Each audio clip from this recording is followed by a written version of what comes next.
இயேசுவின் நாமத்தில் அன்பின் வாழ்த்துக்கள். நெடுநாளாய் காத்திருக்கிற உங்கள் வாழ்க்கையில ஒரு பெரிய மாற்றத்தை கர்த்தர் கொடுக்க போகிறார். இன்னும் கொஞ்ச காலத்துல ஒரு புதிய மாற்றத்தை நீங்கள் பார்ப்பீர்கள். ஏசாயா 29ஆம் அதிகாரத்துல 17 20 வரைக்கும் வாசிக்கும் பொழுது, இன்னும் கொஞ்ச காலத்தில் அல்லவோ லீபனோன் செழிப்பான வயல்வெளியாக மாறும். இங்க லீபனோனை குறித்து சொல்லப்பட்டிருக்கிறது. இந்த லீபனோனை குறித்து சொல்லும் பொழுது, அந்த லீபனோன் 2 மலைகளாலே நிறைந்தது, பள்ளங்களும் உண்டு. ஆனால் எப்பொழுதும் அது செழிப்பான ஒரு மலையாக நிலமாக இருந்தது. அங்கேதான் கேதுரு மரம், புன்னை மரம், இப்படிப்பட்ட மரங்களெல்லாம் வெட்டி கொண்டு வந்து நம்முடைய சாலமன் அவர்கள், தாவீது அவர்கள் அவருடைய ராஜ்யத்தை கட்டினார்கள், தேவனுடைய ஆலயத்தை கட்டினார்கள். லீபனோனிலே கேதுரு மரம் விசேஷமாய் உயர்ந்து வளருகிறது.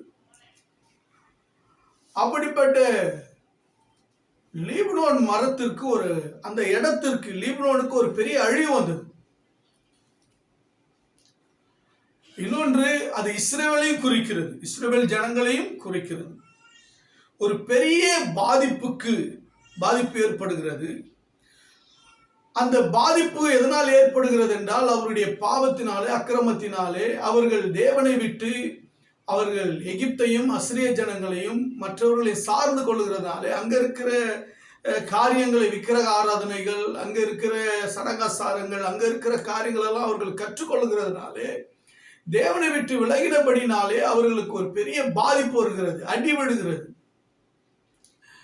அவர்கள் காயப்படுகிறார்கள், துன்புறுத்தப்படுகிறார்கள், கஷ்டத்தை அனுபவிக்கிறார்கள், வனாந்தரமாய் மாற்றப்படுகிறது இஸ்ரவேல் ஜனங்களுடைய வாழ்க்கை. அதனால்தான் ஆண்டவர் இதை பதிவிடுகிறார். என்ன பெரிய, இன்னும் கொஞ்சம் காலத்தில் அல்லவோ லீபனோன் செழிப்பான வயல்வெளியாய் மாறும். செழிப்பான வயல்வெளி காடாக எண்ணப்படும். எதெல்லாம் செழிப்பாய் நான் இருக்கிறேன் என்று சொல்கிறதோ அதெல்லாம் காடாக மாறிவிடும். எதெல்லாம் செழிப்பில்லாமல் இருக்கிறதோ, அதாவது தேவனுடைய பிள்ளைகளுடைய வாழ்க்கையில தேவன் ஒரு பெரிய மாற்றத்தை, ஒரு புதிய காரியத்தை கர்த்தர் செய்ய போகிறார். தேவனுடைய செயல் வெளிப்பட போகிறது. அப்படிப்பட்ட செழிப்பின் நாட்கள்ல, அந்த மாற்றம் வருகிற நாட்கள்ல பாருங்க, செவிடர்கள் வசனங்களை கேட்பார்கள், குருடர்கள் கண்கள் இருளெல்லாம் அந்தகாரெல்லாம் நீக்கி பார்வை அடைந்து வெளிச்சத்தை பார்ப்பார்கள், சிறுமையானவர்கள் கர்த்தருக்குள் மகிழ்ந்திருப்பார்கள், மனுஷரில் எளிமையானவர்கள் இஸ்ரவேலின் பரிசுத்தத்திற்குள்ளே களி கூறுவார்கள். அது மாத்திரமல்ல, கொடியவன் அற்று போவான், சங்கத்தக்காரன் இல்லாமல் போவான். அதாவது கொடியவன், தேசத்தை அலைக்கடிக்கிறவன், தேசத்துல பிரச்சனை உண்டு பண்ணுகிறவன், தேசத்துக்கு விரோதமாய் செயல்படுகிற, தேசத்தை கெடுக்கிறவன், பாவத்தை உண்டு பண்ணுகிறவன் எல்லாம் கர்த்தர் அழித்து போடுவார். அவர்கள் எல்லாம் இல்லாமல் போவார்கள். தேவனுடைய பிள்ளைகளுக்கு ஒரு மாற்றத்தை தேவன் கொடுக்க விரும்புகிறார். இங்க அதுதான் நடக்கிறது. என் அன்புடைய பிள்ளைகளே, இங்க கர்த்தருடைய சமூகத்திலே மாற்றத்திற்காக வெகு நாட்களாய் காத்து கொண்டிருக்கிறீர்கள். நிச்சயமா கர்த்தர் செய்வார் என்று சொல்லி, அவர் எனக்கு நிச்சயம் தருவார் என்று சொல்லி நீங்கள் விசுவாசத்தோடு நின்று கொண்டிருக்கிறீர்கள். நிச்சயமாய் உங்கள் காத்திருப்புதலுக்கு, உங்களுடைய ஜெபத்திற்கு கர்த்தர் ஒரு பெரிய மாற்றத்தை, ஒரு புதிய காரியத்தை, ஒரு பெரிய அதிசயத்தை, அற்புதத்தை உங்கள் வாழ்க்கையில செய்ய போகிறார். உங்கள் ஊழியத்தில் செய்ய போகிறார், உங்களுடைய தொழிலில் செய்ய போகிறார், நீங்கள் கையிட்டு செய்கிற வேலையில செய்ய போகிறார். எல்லா காரியங்களிலும் தேவன் உங்களோடு கூட இருக்க போகிறார். உங்கள் வாழ்க்கையில ஒரு பெரிய மாற்றம் வந்து உங்கள் வறட்சி நீங்கி போய் தேவனுடைய மகிமை வெளிப்படத்தக்கதாக இன்னும் கொஞ்ச நாட்களிலே கர்த்தர் உங்களுக்கு ஒரு பெரிய காரியத்தை செய்ய போகிறார். அல்லேலூயா. வறட்சி நீங்கி போகும், ஒரு செழிப்புள்ள காலங்கள் வரும், உங்கள் துக்கம் நீங்கி போகும், சந்தோஷத்தின் நாட்கள் வரும். இன்னும் கொஞ்ச நாட்கள்ல உங்கள் கண்ணீர் துடைக்கப்படும். உங்கள் கண்ணீருக்கு கர்த்தர் பதில் செய்ய போகிறார். அந்த கண்ணீரின் மீது கர்த்தர் ஒரு ஆனந்த களிப்பை, ஒரு பெரிய வெற்றியை கர்த்தர் உண்டாக்க போகிறார். உங்கள் தோல்விகள் எல்லாம் ஜெயமாய் மாறப் போகிறது. உங்கள் துக்க நாட்கள் முடிந்து போக போகிறது. ஏனென்றால் தேவனுடைய செயல் வெளிப்பட போகிறது. அவருடைய மகத்துவங்கள், மகிமைகள் வெளிப்பட போகிறது. அவர் உங்களோடு கூட இருக்கிறார் என்பதை கர்த்தர் வெளிப்படுத்த போகிறார். அல்லேலூயா. பல நாட்கள் பொறுமையோடு காத்திருந்தீர்கள். இன்னும் தேவனுடைய சமூகத்தில், அவருடைய சத்தியத்தில், பரிசுத்தத்தில், ஜபத்தில் காத்திருங்கள் ப்ளீஸ். அப்படி காத்திருக்கும் பொழுது நீங்கள் எதிர்பார்த்திராத காரியங்களை தேவனால் செய்ய முடியும். தேவனால் செய்ய முடியும். இங்க அதுதான் செய்கிறார். இஸ்ரவேல் ஜனங்கள் எதிர்பார்த்திராத காரியத்தை தேவன் செய்கிறார். அது பிறகு தேவன் அவர்களுக்கு இறங்குகிறார், அவர்களை கட்டுகிறார், அவர் காயங்களை கட்டுகிறார், அவர்களை ஆசீர்வதிக்கிறார், அவர்கள் கையின் கிரைகளை ஆசீர்வதிக்கிறார். எல்லாம் ஆசீர்வாதமாய் மாறுகிறது. ஆமென். நன்றி தேவனுடைய பிள்ளைகளே, ஏசாயா 35:1-2 கூட சொல்லப்படுது, வனாந்திரமும் வறண்ட நிலமும் மகிழ்ந்து கழுவழி கழித்து புஷ்பத்தை போல செழிக்கும், அது மிகுதியாய் செழித்து பூரித்து ஆனந்த களிப்புடன் பாடல். லீபனோனின் மகிமையும் கர்மேல் சாரன் என்பவர்களின் அலங்காரம் அதற்கு அளிக்கப்படும். அவர்கள் கர்த்தருடைய மகிமையும் தமது தேவனுடைய மகத்துவத்தையும் காண்பார்கள். ஆமென். தேவன் அப்படி செய்ய போறாங்க. உங்க வறட்சி மாறப்போகிறது, உங்க பிரச்சனை மாறப்போகிறது, உங்கள் கடன் பிரச்சனை மாறப்போகிறது, உங்கள் வியாதியிலிருந்து கர்த்தர் சுகம் கொடுக்க போகிறார். ஒரு பெரிய புதிய மாற்றம் உங்கள் வாழ்க்கையில நடக்க போகிறது. ஆமென். ஹல்லேலூயா. என் அன்பு தேவனுடைய பிள்ளைகளே, மாற்றம் உங்கள் வாழ்க்கையில ஒரு பெரிய மாற்றம் உண்டாக போகிறது. எங்கேயும் வேதத்துல ஒரு சிலருடைய வாழ்க்கையில மாற்றம் உண்டாயிருக்கிறது, ஜெயம் உண்டாயிருக்கிறது. தேவர்களே, யோபேல புஸ்தகம் 14:14 படிக்கும், மனுஷன் செத்த பின்பு படைப்பானோ, எனக்கு மாறுதல் எப்பொழுது வரும் என்று எனக்கு குறிக்கப்பட்ட போராட்டத்தினாலெல்லாம் நான் காத்திருக்கிறேன். அவர் காத்துட்டு இருக்கிறாரு, நாளெல்லாம் காத்துக்கிட்டு இருக்கிறாரு. எனக்கு எப்போ போராட்டம் மாறும் அப்படின்னு காத்துட்டு இருக்கிறாருங்க. மாறிச்சா இல்லையா? மாறிச்சுங்க. கர்த்தர் மேல் வைத்த நம்பிக்கை, மீட்பர் உயிரோடு இருக்கிறார் என்று சொன்னாரே, அவருக்கு குறித்ததை நிறைவேற்றுவார் என்று விசுவாசத்தோடு சொன்னாரு. எத்தனை பிரச்சனைகள், இழப்புகள் வந்த பொழுது கூட யோபு தன் விசுவாசத்தை, தன் ஜெப வாழ்க்கை, தன் பரிசுத்தத்தை, தன்னுடைய உத்தமத்தை அவர் இழக்கலங்க. ஏன்? தேவாதி தேவனை இழக்கலங்க. அவர் மேல இருக்கிற நம்பிக்கை இழக்கலங்க. உறுதியாய் நின்னாருங்க. அவருடைய லைஃப்ல அவர் இழந்ததை விட பல மடங்கு கர்த்தர் திரும்ப கொடுத்தாருங்க ஆசீர்வாதத்தை. அது பிரியமானவருடைய பிள்ளைகளே, யோபு 42:10 நீங்க 17 வரைக்கும் வாசித்து பார்க்கலாம்.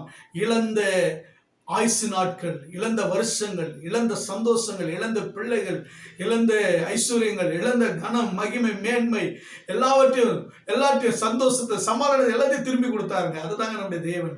எல்லாத்தையும் இழந்து வனாந்திரமாக்கப்பட்டு நிர்வாணியாய் போகிறேன் என்று சொன்ன யோபுக்கு மறுபடியும் தேவனால் வாழ்க்கை கொடுக்க முடியும் என்றால், இழந்து போயிருக்கிற ஆசீர்வாதங்களை, இழந்து போயிருக்கிற உன் வாழ்க்கையை, இழந்து போயிருக்கிற வருஷங்களை, இழந்து போயிருக்கிற உன்னுடைய ஊழியங்களை, தரிசனங்களை எல்லாம் மறுபடியும் கட்டி எடுப்ப கர்த்தர் வல்லவருங்க. அவரால் கூடாத காரியம் ஒன்றுமே இல்லை. என் தேவனால் கூடும், என் தேவனால் கூடுங்க.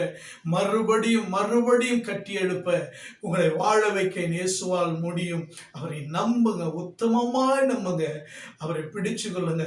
தேவனால் கூடாத காரியம் ஒன்றில்லை. அன்புக்குரியவர்களே, அது மாத்திரமல்ல, எஸ்தர் புத்தகத்துல இஸ்ரவேல் யூத ஜனங்களுக்கு விரோதமாய் ஆமான் என்கிறவன் எழும்பினான். அவன் ஒரே நாளிலே எல்லா யூதர்களையும் அழிக்கும்படி அகஸ்வேரு ராஜாவின் கையில் முத்திரையை வாங்கி நிருபங்களை அனுப்பினான். ஆனால் நடந்தது என்ன? உபவாச ஜெபம். தேவனுடைய சமூகத்துல காத்திருக்கிற ஒருவருடைய ஜெபமும் கண்ணீரும் மீன் போகாது. ஒரு நாளும் மீன் போகாதுங்க. எங்க 18 வருஷமா அந்த அம்மா தேவ சமூகத்துல இருந்தாங்க. அற்புத சுகத்தை பெற்றுக்கிட்டாங்க. 3 நாளுங்க கர்த்தர் காரியத்தை மாறுதலா முடிச்சாருங்க. எந்த சத்ரு அவர்களை மேற்கொள்ளலாம்னு நினைச்சாங்களோ அந்த சத்ருவை மேற்கொள்ளத்தக்கதாக 9ஆம் அதிகாரம் 1ஆம் வசனத்துல, ஆதர் மாதம் என்கிற 12ஆம் மாதம் பாருங்க 13ஆம் தேதியில யூதரின் பகைஞர் அவர்களை மேற்கொள்ளலாம் என்று நம்பினார்கள். எதிரிகள் நம்பினார்கள் மேற்கொள்ளலாம் என்று. ஆனால் அவர்கள் நம்பிக்கை வீண் போச்சு. தேவனுடைய சமூகத்தில் காத்திருக்கிற தேவனுடைய பிள்ளைகளுக்கு கர்த்தர் துணை நின்று யுத்தம் பண்ணுவாருங்க. எப்பொழுதும் கர்த்தருடைய துணை. பயப்படாதே, நான் உனக்கு துணை நிற்கிறேன் என்று சொன்னாரே. என் தேவன் அவர்களுக்காக துணை நின்றார், அவர்களுக்காக எழுந்தருளினார், அவர்களுக்காக யுத்தம் பண்ணினார். ஒரே நாளிலே ஒரே இரவில் அவர்கள் செய்த 3 நாள் உபவாசத்திற்கு பலன் கிடைத்தது. யூதருடைய பகைஞர்களை மேற்கொள்ளும்படி கர்த்தர் காரியத்தை மாறுதலாய் முடித்தார், ஜெயமாய் முடித்தார், வெற்றியாய் முடித்தார், சந்தோஷமாய் முடித்தார். சஞ்சலம் நீங்கினது, துக்கம் நீங்கினது, பெரிய மாற்றம் வந்தது. என் அன்புக்குரியவர்களே, உங்கள் வாழ்க்கையில பெரிய காரியத்தை கர்த்தர் செய்ய போகிறார். பெரிய மாற்றம் உண்டாக போகிறார். ஆம், இயேசு கிறிஸ்து உயிர்த்தெழுந்த பிறகு அவர் தரிசனமானார் சீஷர்களுக்கு. தரிசனமான பிறகு தேவனுடைய வாக்குத்தத்தத்தை நிறைவேற மேல் வீட்டாரையில காத்திருந்தார்கள். இயேசுவும் காத்திருக்க சொன்னார். அவர்கள் காத்திருந்தார்கள். பாருங்கள், கொஞ்ச நாட்கள், 40 நாள் தரிசனமானார். 10 நாள் மேல் வீட்டறையில காத்திருந்தார்கள். 50வது நாள் பெந்தெகோஸ்தே நாள் வரும்பொழுது அவர்கள் காத்திருக்குதல் வீணாய் போலங்க. ஒரு மாற்றம் வந்தது அவருடைய வாழ்க்கையில. மாறாத பேதுரு, மாறாத சீஷர்கள் எத்தனை பேர் மாறாமல் அவநம்பிக்கையோடு காத்திருந்தார்களோ, பயத்தோடு நடுக்கத்தோடு இருந்தார்களோ, அவர்கள் வாழ்க்கையில பரிசுத்த ஆவியானவர் ஊற்றப்பட்டார். மாற்றம் வந்தது. அதைதான் அவர் சொல்லுகிறார். அப்போஸ்தலர் 17:20 வாசித்து பாருங்கள். பிரியமானவருடைய பிள்ளைகள், ஒரு பெரிய மாற்றம் வந்தது. மாம்சமான யாவரும் மேல் ஊற்றப்பட்ட பிறகு அவர்கள் எழுந்தறினார்கள். தேசத்தில் திறப்பிலே நின்றார்கள். தேசத்திற்காக நின்றார்கள். அழிந்து கொண்டிருக்கிற ஆத்துமாக்களுக்காக நின்றார்கள். தேசத்தில் உள்ள பாவத்தில் இருக்கிற ஜனங்களுக்காக நின்றார்கள். பிசாசின் பிடியில் இருக்கிற ஜனங்களுக்காக நின்றார்கள். வியாதியில் உள்ள ஜனங்களுக்காக நின்றார்கள். அழிந்து கொண்டிருக்கிற ஆத்துமாக்களுக்காக நின்றார்கள். சத்துரு பிடியில் இருக்கிறவர்களுக்காக நின்றார்கள். மாற்றம். முதலாவது அவருடைய வாழ்க்கையில பரிசுத்த ஆவியானவர் இறங்கி வந்து மாற்றத்தை கொடுத்தார். இரண்டாவது அவர்கள் தேசத்துடைய ஜனங்களுடைய வாழ்க்கையில மாற்றத்தை கொடுத்தார்கள். என் அன்பு தேவனுடைய பிள்ளைகளை, உங்கள் வாழ்க்கையில கர்த்தர் இன்னும் கொஞ்ச காலத்துல ஒரு பெரிய எழுப்புதலின் மாற்றம் உங்களுக்கு வரப்போகிறது. கர்த்தர் ஒரு பெரிய காரியங்களை செய்ய போகிறார். கர்த்தரால் கூடாத காரியம் ஒன்றுமில்லை. பரிசுத்த ஆவியின் அபிஷேகத்துல நிரம்பிருங்க. பரிசுத்த ஆவியானவரை பெற்றுக்கொள்ளுங்க. இந்த காலத்துல ஆவியானவர் நமக்கு தேவை. இந்த காலம் ரொம்ப மோசமா இருக்கு. ஓட்டங்கள் மோசமா இருக்கு. பயங்கரமான சூழ்நிலை. பிளீஸ் உங்களை பரிசுத்த ஆவியானவருக்கு ஒப்பு கொடுங்க. தேவ சமூகத்துல உங்களை ஒப்பு கொடுங்க. ஜெபத்துல ஒப்பு, சத்தியத்துக்கு ஒப்பு கொடுங்க. சத்தியத்துல நடக்க பிரயாசப்படுங்க. கண்டிப்புக்கு ஒப்பு கொடுங்க. கீழ்ப்படிதலுக்கு ஒப்பு கொடுங்க. பயபக்திக்கு ஒப்பு கொடுங்க. தேவனை ஆராதிக்கிறதுக்கு ஒப்பு கொடுங்க. ஒப்பு கொடுத்து பாருங்க. நீங்கள் எதிர்பாராத ஜெயமும், எதிர்பாராத ஆசீர்வாதமும், எதிர்பாராத எழுப்புதலும், எதிர்பாராத நன்மைகளும், இழந்த அனைத்தையும் உங்கள் வறட்சி மாறி நீங்கள் ஒரு பெரிய மாற்றத்தை நீங்கள் காண்பீர்கள். இன்னும் கொஞ்ச காலத்திலே கர்த்தர் ஒரு பெரிய மாற்றத்தை உங்களுக்கு தரப்போகிறார். பரலோக பிதாவே, அன்பின் தகப்பனே, வானத்துக்கு பூமிக்கு தேவனாய் கர்த்தாவே, கேட்டுக்கொண்டிருக்கிற ஒவ்வொருடைய வாழ்க்கையில ஒரு பெரிய மாற்றம், ஒரு புதிய மாற்றத்தை கர்த்தர் கொடுத்து கர்த்தர் நடத்துவீராக. தடைகள் எல்லாருடைய அந்தகாரங்களை நீக்கி போடும். பிசாசின் கிரியைகளை அழித்து போடுது. கேட்கிற ஒவ்வொருடைய வாழ்க்கையில ஒரு பெரிய அற்புதம் நடக்கட்டும். இயேசுவின் நாமத்தில் பிதாவே, ஆமென், ஆமென். God bless you. God bless you.